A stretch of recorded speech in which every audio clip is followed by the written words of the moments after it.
How do we start? Hello. Hello, I'm James Fernando. And I'm Rachel Fernando. We're here to talk about being missionaries in Africa.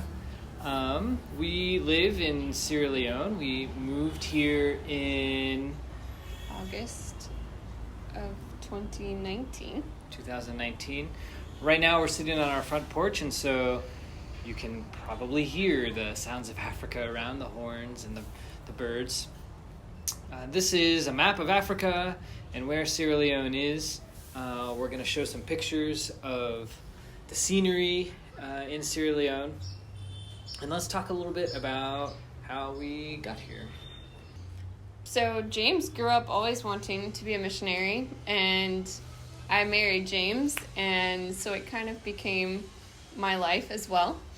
And through Loma Linda, where he went to medical school, they have a program where you can work in an international Adventist hospital and they'll help pay off your loans.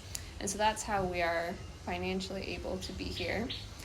Choosing which hospital was a huge decision, and it seemed really overwhelming. There are a lot of Adventist hospitals, international, and really it came down to Dr. Hart giving us kind of 2 or 3 options, and we were able to come here and explore and experience the hospital here, and decided that we thought it fit, and that's how we decided on coming to Sierra Leone.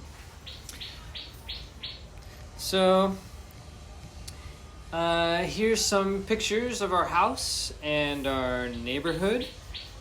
You can see that there are some new blue roofs. You can see some unfinished houses. You can see some rust on some roofs. And even though it looks really urban, there are also some rural places as well. We can just walk 20, 30 minutes and get to this mountain where there are no houses and the scenery is just beautiful. Here's some scenes from our neighborhood. I took this picture of people bathing in the creek that runs behind our house, and this is just normal every day. You can see that in the bucket there are people who are washing clothes, there are people who are bathing, and those plants in the foreground are actually crops that they use this water for. And just all of life kind of happens in our backyard.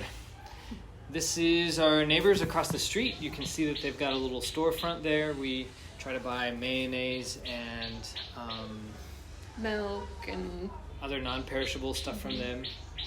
Those are the kids there with those big sticks. They're pounding probably cassava root to make food. Fufu. Yeah. Here's a picture of our front door.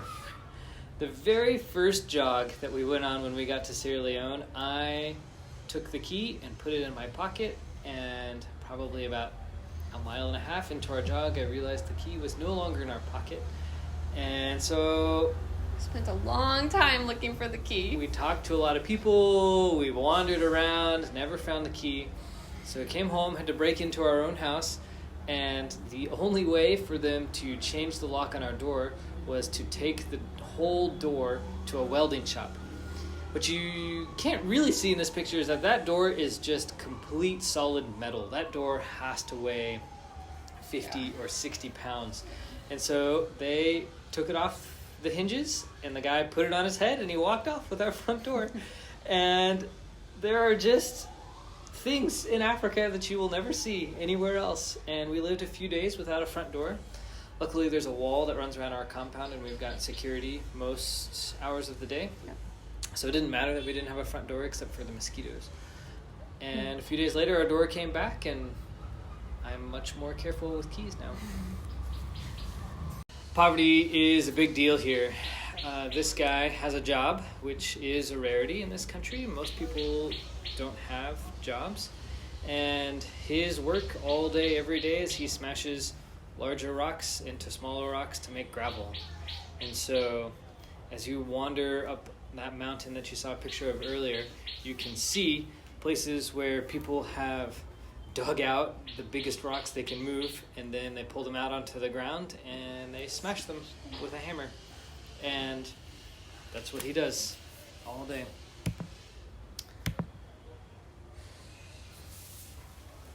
This is Simeon. His mom sells fruit at the hospital. She carries it from her house and sells bananas and oranges all day long, and kids just hang out with their parents whatever they're doing, and so he hangs out at the hospital all day long every day, so we become friends.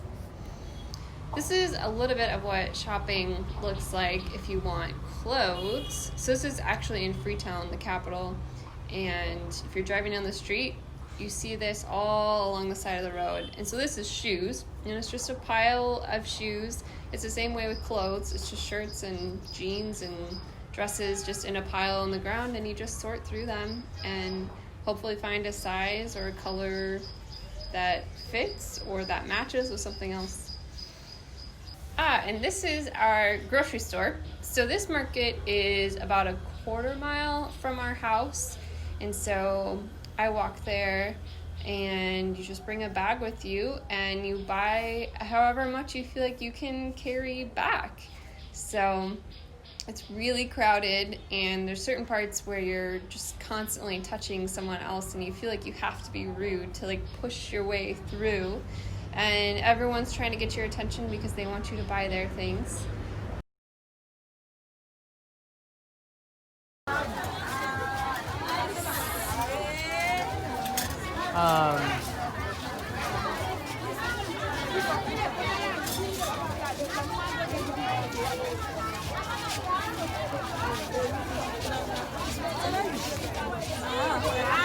But that's what shopping is like. The food is good and the food is fresh. And shopping helps us a little bit understand the struggles that people go through here. So in our hospital, some people make as little as $3 a day, and that's for people who do have jobs. When we go shopping and we want to buy a pineapple, sometimes a pineapple can be $1 or $2. And to think about working for an entire day and only being able to buy 1.5 pineapples really puts it in perspective with how easy our life is compared to the people that we live around. Yeah. Sometimes we feel rich if we walk around with too much fruit because people know how much it costs. Yeah. And this is what my grocery haul from that day looked like. This is my kitchen. So learning to live here was one of the biggest challenges that we had when we first came. And cooking was something that I really enjoyed in the States and had to learn to love here. I have a gas stove, and our water, we essentially either collect rainwater or the government does sometimes pump water into big tanks that we store water in here, but everything has to be filtered and to either drink with it or cook with it. And so that big white thing on the counter there is a water filter. And what comes out of the tap, if we pay to have water hauled to us during the dry season when the government's not providing water, that stream that you saw before where people are bathing, farming, and washing, those are the types of streams where they pump the water out of that comes out of our tap. So I've never lived a life where I have had a regular fear of running out of water. We try really hard to conserve. We shower into a bucket and we use that to flush our toilets, and I try not to use a lot of water washing dishes, and it's just constantly on my mind, whereas it was not in the US. And we have recently been hauling water to try and fill our tanks, and there are 20-liter buckets that I have to lift over my head to hand to Rachel so that she can fill our tanks. And I really have much more empathy for people who have to walk to a well every day. The water that I'm hauling is, just 10, 20 feet, because we're catching it off of the gutters of our house. But the majority of people here, they walk to get their water, and they have to haul it.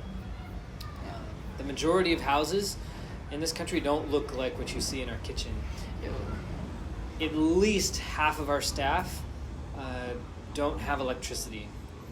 And they have dirt floors and dirt floors. Walls. And these are people who have jobs. Many people don't have jobs. And so when even the employed, educated people at the hospital don't have electricity, for us to have electricity really is a luxury here. This is what church looks like. This was youth or Pathfinder Day. And so there's lots and lots of kids. It's outdoors. There's electricity, so there's fans, but it's still pretty warm. There are always kids sleeping on the floor. One thing I really thought was cool about church here is that women are really involved. I think sometimes we have this stereotype that other countries don't let women be involved in church, but women preach, women are up front every Sabbath, and kids are really important in the church, so I was impressed by that. This is the front of the hospital. You can see that there's people walking, which is the most common way to get around. There are cars. This is the only paved road in Waterloo where we live, and so we're very fortunate to be right on the main highway. Any other road that you go onto really is not paved at all. Here's a picture of all the staff in our hospital. And we knew we were going to take this picture, and so I tried to plan to have all the cars moved, but those 2 cars were stuck there because they're staff members' cars and they're not working, and so they had to stay there for the picture because they don't run.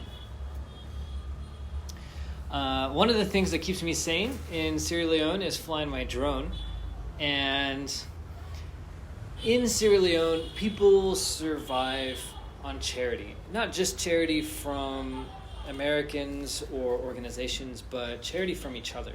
If somebody is in trouble or hungry, it's very common for them to just go up to somebody they know or somebody they're even just a little bit acquainted with and ask for money or food. And so this culture of asking is part of survival for them, and it's part of community. It's how you show love and respect to people, is by helping them. Well, one day I was flying the drone at the hospital, preparing for that picture, and I had a 10-year-old boy come up to me and say, give me your drone, I need it more than you do. And I tried really hard not to laugh at him, because most people don't have electricity and he couldn't use it anyways. But it's easy for me to judge people when it feels like begging. But the longer we're here, the more I realize that a culture of sharing and generosity and relying on each other during our difficult times is biblical. It is what Christ has called us to do.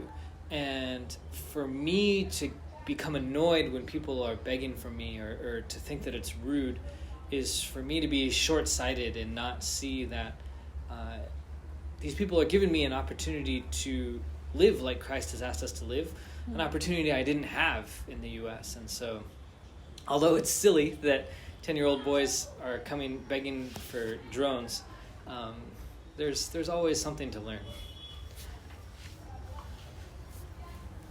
This is one of the wards in the hospital. This is the pediatric ward.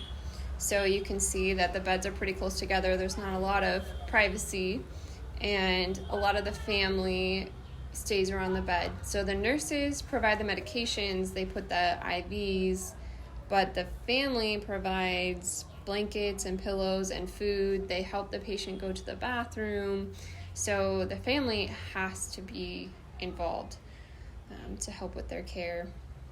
And along the lines of Sierra Leone having a really helpful culture, sometimes I'll be talking to a patient in one bed and they won't be understanding, and so the patient one bed over will start translating for me, or I'll be talking to somebody about diet and exercise, and a patient from across the room will shout and join in about different exercises that they think are good, and even something that is traditionally private in the U.S. about your meeting with your doctor. Well, it's a community event here. We've got 3 seasons in Sierra Leone: rainy season, dry season, and windy season. During rainy season, it will just downpour continuously for 4-6 hours at a time. Heavy rain. And so all of the buildings at the hospital have these covered walkways that to me sometimes feel like hamster tubes to get between different buildings. We have a good lab. Highly trained professionals. But yeah, they do have a good lab. We have trustworthy tests. This is some of the staff that works at the hospital. I'm a family medicine doctor. Dr. Kaba in the gray shirt there is a general surgeon. Rachel's a PA, and the other men you see there are community health officers. Money is difficult around the hospital. There are many months where our staff will go unpaid for sometimes 2 weeks into the month simply because the money's not there. And so if we ever have difficulty raising monies for salaries, sometimes we can pay people in food. And so this is one of our smallest staff members, so happy that he has such a big bag of rice. And I just think the joy on his face and how ridiculously large this bag of rice is funny every time I see this picture. As far as different types of cases we see at the hospital, malaria is very common, and it makes your blood go low. And so we're frequently giving blood transfusions. A lot of people don't like to donate blood because they have superstitions that it makes you weak or sick, and even if they do donate blood and we don't use it, they don't let us use those blood products on other patients. The families come back and demand their blood back because they are sometimes concerned we might do rituals on them or sell them for different things, and so some people will even try and demand that we put it back into their bodies after they've donated it, which is not at all how it works. Not only are there humans in the hospital, there are chickens sometimes. One of the most difficult things for me is poverty. We see lots and lots of illness and sickness, and when people die from illness and sickness, it's easier for me to think along the lines of, well, illness is one of those things. Sometimes it's random, and it's just common. It's almost seems natural sometimes. The thing that is most unnatural to me and most difficult for me is poverty. This man here, his name is Lamin Bangura, and he is a type 1 diabetic, which means he needs injections of insulin every single day. Otherwise, he'll die. And for him to get his blood sugar tested and to receive 2 injections of insulin per day at the hospital would cost maybe $3 or $4. Doesn't sound like a lot, but $3 or $4 is a complete day's wage. And so what is he going to do? Is he going to work for an entire day only to be able to pay for medicines when he's trying to feed his wife and his child? Or is he going to put his own health at risk so that he can provide for his family? And because of his poverty, he's stuck. I can't give him free medicines because our staff, we don't have money for salaries, and he can't afford medicines because he has to feed his family. And so what he does is he only takes injections every 2 or 3 days, and he waits till his blood sugar is super high and super out of control, and then we give him some insulin, and he feels better for a day or 2, and then he comes back, and I could give this man a perfectly normal life except for money. Money is the only thing that is keeping this man's life from being normal. And he's going to die earlier and sooner, and he struggles every single day simply because of poverty. And so working in the hospital, you would think that the hardest thing would be illness, but at least for right now, the most difficult thing for me is to understand poverty. This baby has a sad and happy and sad story about her. She was brought to our hospital having active seizures. The man who brought her left her here and started to leave, and we asked him why he was leaving, and that someone had to stay with the child, and he says, "It's not my child. I was just in the market, and I looked down, and in my bag was this baby." So someone had just left her in this stranger's bag, and so he brought her, and we did our best to treat her. We were able to get the seizures under control, but she had a medical card with her that said that she was at least a year old, but she was severely developmentally delayed. She wasn't able to hold her head up. Her head was very small. So she was a very sick child, and she just laid there by herself on the bed, whereas all the other beds have families surrounding them. So the hospital staff, James and I, would pick her up and carry her around. And she was there for a week at least, and we were trying to get the government to come and find an orphanage or something. But then one of our staff, our physiotherapist, asked James what this baby needs, and James said, well, really, this baby just needs someone to love her. And he asked to adopt her, and so he officially adopted this child. And despite knowing how difficult it would be to raise her and that she would always be developmentally delayed, unfortunately, the belief in witch doctors is so ingrained. Even our hospital staff with medical training use both. They will come to doctors here and get medicine, and they will still go to the witch doctor. And he took his child to a witch doctor in the village because he wanted her to be able to walk, and whatever he did or whatever happened, she did not make it. So she never came back.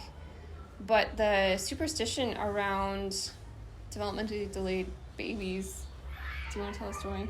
Sure. You tell it better than me. So when I was talking to the staff about this baby, they called her a demon baby, and I asked, "Oh, well, what are you talking about?" And there are a lot of superstitions and real things that happen around spirits here. One of the most common focuses for their beliefs is around water. And so they told me that demon children they happen when a woman goes into the water at night, and then the demons in the water make her pregnant. And when the baby is born, the baby's not normal. Just like this child is not able to walk or hold her head up, that means that she's born of a demon. And so if this child was not in the city where we are, if this child had been born up in the villages, what they do in the villages is they take the child out into the jungle and they lay out a white sheet that you put on a bed, and then you put the child in the middle of the sheet, and around the child you pour a circle of flour, like to bake bread. And then on top of the child you lay a big stick. And everyone runs off into the jungle and hides. And while nobody's looking, the child transforms into a snake. And the snake eats all of the flour in the circle and then slithers off into the forest. And the demon has been released back to nature, back to its normal form. And if this child had been born up in the villages, that's probably what would have happened to her. And I tell this story, and it's still really difficult for me to not judge and ask, how could they do this? Do they not love their children? And that's one of the hardest things for me is to withhold judgment and to allow time, I guess, for me to more fully understand their life. Sometimes when parents bring in really sick children, they will ask, how much is it going to cost? And I can tell that they are trying to decide if they are going to admit the child or just try to take the child home. And we can tell them this child will die unless you admit them, but they aren't just choosing just whether or not they want this child to live. They're choosing, do we want to spend all our money on this one child, or do we want to use our money to pay for food for our 5 children that are back home? So people here make decisions that very few Americans would ever have to make. And so it really changes the perspective and humbles me when I think about it that way. Well, in the belief in witch doctors and spirits, those beliefs come from reality. I had a patient come, and he was completely unconscious. And absolutely every test that I ran, listening to his heart and his lungs and pushing on his belly, everything was completely normal except for he was unconscious. And I basically just gave him a bed to rest and didn't do anything medical for him. And after a few hours, he woke up. And what he told me was that he had been swimming at the ocean, and he lost his baseball cap in the ocean. And he wasn't able to find it. And then the next night, a demon came to him with 2 identical hats. And the demon said, pick which hat is yours and which hat is mine. If you pick your hat, then there won't be any trouble. But if you pick my hat, there's going to be lots of trouble. Well, he picked the wrong hat, and the demon would visit him and torment him and haunt him. And he said that just a few hours before he came to the hospital, the demon met him on the road and said, I need my hat back right now. And the boy said, I don't have your hat. There's nothing I can do. And the demon said, well, there's going to be trouble.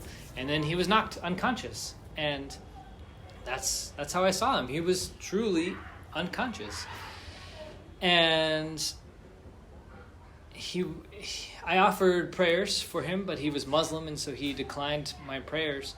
But the beliefs that people have in witch doctors and spirits, it's difficult to know what is superstition and what really is based in reality. And so it's difficult. It's difficult to judge how people make their decisions because they have grown up and experienced things that I have never experienced before. The plight of children and teenagers is different in Sierra Leone. School is a luxury. And although school is supposed to be free, the government doesn't have money to provide adequate schools of equal quality to both the city and the villages. And oftentimes what happens is people in the villages, they have to decide which children they're going to send to school and not. And then they beg their family who lives in the cities to take their children from them so that they can go to city schools. Well, this man here works at the hospital, and he is one of the kindest, most gentle people you'll ever meet. He's one of the first people in his family to ever be educated, and he has worked at our hospital for more than 20 years. I consider him a cornerstone of the institution. And his house is filled with people. In his one house, he told me one time that they had almost 9 or 10 people living in the house. None of these children are his biologic children. It's him and his wife and a bunch of other children that he has brought from his family in the villages to come live with him so that they can get good schooling. And he says that every time a child finishes school, it's his job to go back to the villages, and he basically has to decide which child has an opportunity to go to school and which children are going to have to look for jobs smashing rocks into gravel. And he is always happy and cheerful, even though he's burdened with this responsibility that I can't understand. And I know for sure that when I was in school, I certainly took for granted the advantages that I have. So to close, we thought we would just both share something that we have learned that's affected our spiritual life while we've been here. And the thing that stood out to me is churches in America and just Western culture, we tend to keep our problems to ourselves, and we want to fix things on our own. And it's hard for us, and me included, to tell other people what we're struggling with and to ask for help. That is not a thing here. The community is very open, and people one, are aware of what other people are going through, and two, they're not afraid to ask for help. And it's not that they only just ask us, they ask each other, and it's almost expected, certainly expected in the hospital. When a family member is sick, they call the rest of their family to ask for money to help them pay for their stay. And I think in America we have this view that that's a bad thing, that it's begging and we need to figure things out on our own. But the church, the early church especially, took care of each other, and I think that people want to help. And so I've learned from here that it can be helpful and bonding to reach out for help in your church community and your friends.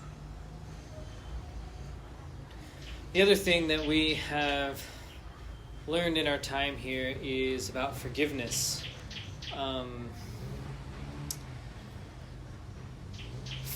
Forgiveness is, it feels like a difficult topic. Are you going to forgive someone who is repeatedly doing something that you don't like? Or if somebody steals from you, should you invite them back into your life? Are we willing to open ourselves to that chance of being harmed again? And in Sierra Leone, forgiveness comes much quicker, much easier, and actually probably happens 70 times 7, where I've never seen it happen that way before. There are instances where there are certain staff members who everybody knows that in the past they have been thieves, and they steal from the hospital. And even though in the past you were a thief, it doesn't mean that you can't change, and it doesn't mean that it's something that you have to continue with your life. And so they can remain employed at the hospital even though people know that they are a thief. And that level of forgiveness, that openness that people can change and grow and develop in their lives, that generosity to allow yourself to be exposed and vulnerable to that person again, is something that I try to learn from these people on a daily basis. There are a lot of ways that we can look at the people here and think that we are better than them. There are some administrators at this hospital where they sit on the committees where we deal with donations to build buildings for the hospital from big organizations. And they don't have an email address. I can't email them because they've never had a computer. They've never had a smartphone. And so documents, I'm not able to email them. And it's easy to feel superior because of our wealth and look down on them and be like, oh, you don't do this, because that doesn't make any sense. And it's easy to jump to judgment. And I think when you think about missions, when you think about other cultures, the important thing is that we're all growing more Christ-like.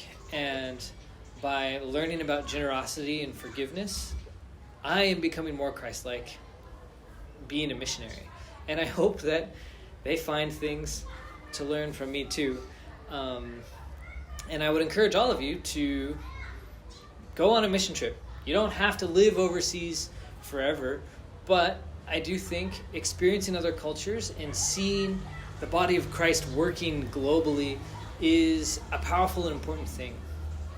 If you want to help the hospital, we have a website, and on the website we have lots of different projects that are always running, and like I said, money is always an issue, and we would always be happy for donations, questions, comments. I'll put my contact information here. Feel free to let us know if you have questions, want to come visit, make a donation. We're always happy to help. Thanks.